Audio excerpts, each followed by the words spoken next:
I'm down at Sauber. Felipe Massa, you can probably just hear him go past then.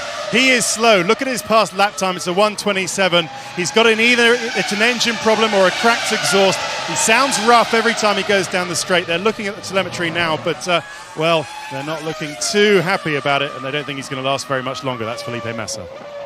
Well, Schumacher's lap times are nothing like as competitive as they were earlier on. He's in the high 1:22s. Do you think this is a sign that the tyres are starting to give up? There's a possibility, and we also see the Ferrari team coming down to the pit lane, but there's only 0.5 of a second separating Räikkönen and Michael Schumacher. He has to try and do something and pressurise Schumacher into a mistake. Look, he's all over the curbing, he's trying to maximise the circuit. He needs to get in front of him, desperately he's trying, but this is so difficult. So difficult to have some composure in your car. You've got all the dirty air throwing off the back of Schumacher's car. Very, very tough for Kimi Räikkönen to maintain concentration and pick his position to make a move. It's interesting, Räikkönen seems to close right up on him under braking, doesn't he? Is the Ferrari going to pit this time? The mechanics are ready. No, maybe it's Rubens Barrichello who's going to be coming in. Barrichello does indeed pit from 10th place, so that will allow Webber to move forward, and Jacques Villeneuve as well. Barrichello, remember, compromised by having to make an early pit stop to change the nose cone of the car, rejoined down in 13th place. And this will put him back out behind Felipe Massa. There we are, Massa and Villeneuve. Those two are 12th and 13th. So Barrichello is inside his old mate Massa, the man who supposedly is going to take his seat at Ferrari. We're here next season, Felipe Massa. And there goes Rubens Barrichello back out again. Back to the lead battle. Schumacher, Räikkönen. 0.6 of a second between them. They're closing up on Mark Webber in the Williams, 11th place man.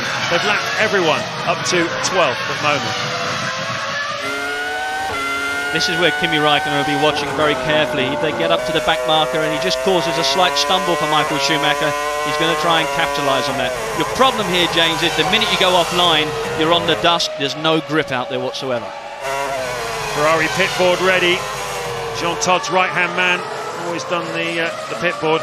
The Minardi gets well out of the way, and imperiously the two championship rivals and champion of the past sweep past two great drivers, Michael Schumacher and Kimi Räikkönen.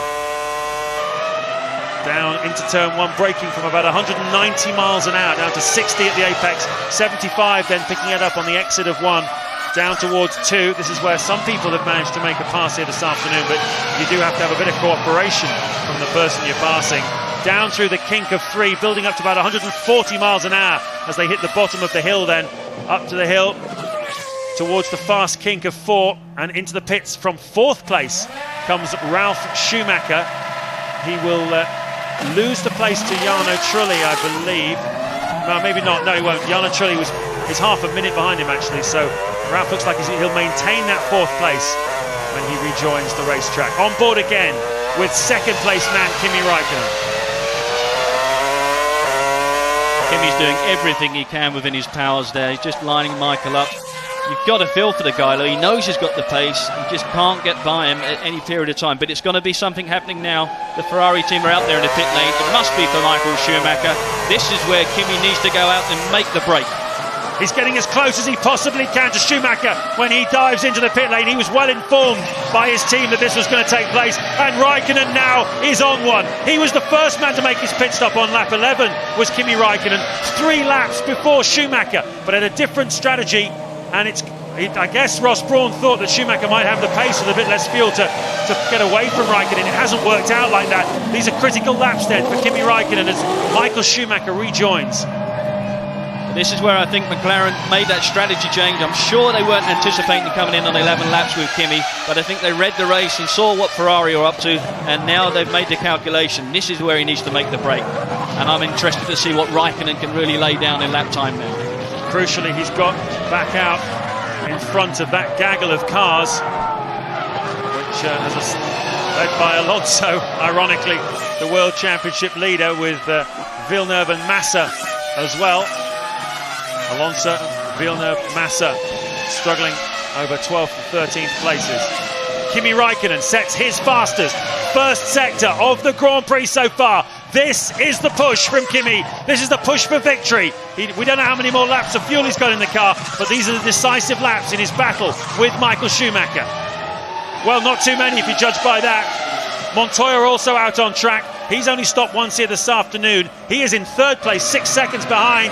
Well, Räikkönen was very, very quick on the first and second sectors. He only had 1 lap more fuel than did Michael Schumacher. This is going to be very close, Ted Kravitz. This needs to be absolutely perfect, but the McLaren boys are the best in the pit lane. Kimi stops. It's exactly on his marks. The fuel nozzle settles into the car. Kimi gives it absolutely... Oh, that's a short fill. This one is going to be close. Well, Michael Schumacher exits the final corner. It was a very, very quick stop indeed, and there you go. Kimi Räikkönen comes back out of the pits.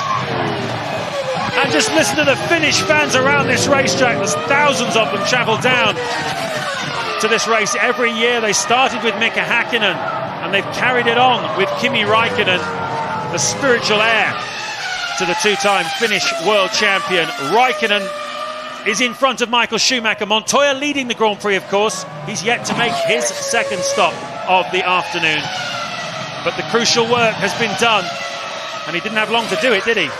No, it was an outstanding pit stop from the McLaren guys. You saw them there, very composed, no pressure whatsoever applied. They've done it so many times, and under pressure, a great stop. Short fill, Kimi's out in front.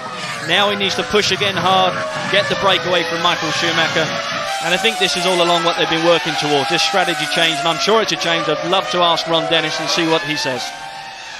Yeah, for sure.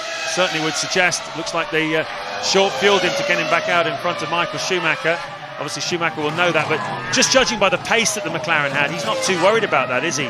He knows that if he can just get physically in front of Schumacher, he's got the speed to drive away from him now. And look at this already, in the course of 1 lap. Bear in mind, they were almost side by side as Räikkönen came out. And what's the margin this time between Räikkönen and Michael Schumacher as they cross the line? Räikkönen, the fastest final sector of the race so far, with a tank full of fuel. 7 seconds. 7 seconds he is in front of Michael Schumacher. He is pushing so hard. He knows that Alonso is down there in 12th position at this moment in time. There's no points to be collected for him. He desperately wants to win this Grand Prix and close up the match there on that World Championship position. But we also know we've seen Kimi out in the lead many times, and he's let down by the car on several occasions.